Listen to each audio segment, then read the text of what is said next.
Hi everyone, my name is John and welcome to this first instructional video of our Agility Dev Environment video series. And today we're going to be going with something very basic but still very effective, and that is a color picker tool.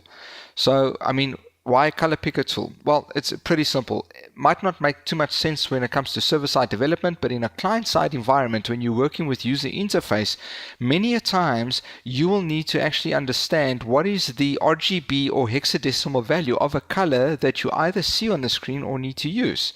And these color picker tools are very basic, but they give you that ability. You can go and pick a color off your screen using these tools, and they will give you these RGB or hexadecimal values. So when it comes to OSX, the one that we prefer using is self-titled. It's actually just called a color picker. It doesn't come pre-installed. You have to download it. But when it comes to Windows 10, I could think of none other than ColorCop, which has been around since I think Windows XP days, if I'm not mistaken.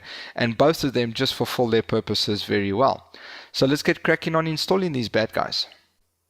So here I have my virtual machine running OSX High Sierra, and I've opened up Safari to point to a URL by the name of northernspysoftware.com/software/color picker.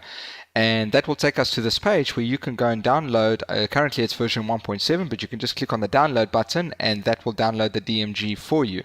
I've already done this on my side, so I already have the color picker DMG, and I'm just going to double click on this.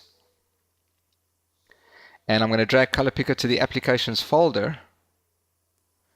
And that's that. Color Picker is running. So if I click on the Applications folder over here and I do a quick search for Color Picker, I can just double click on that and it will launch on my side.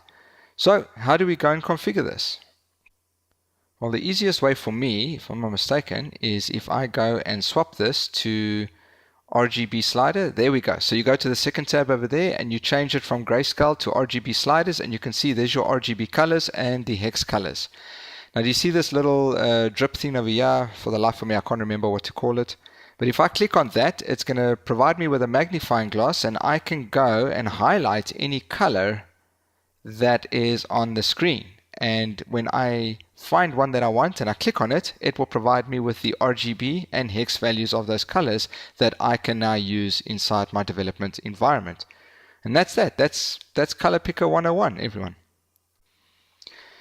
And that's that for our first instructional video. I hope it was helpful. Yes, it was very basic, but trust me, it is going to get a little bit more involved.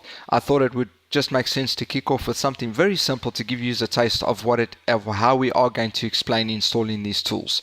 So until next time, cheers.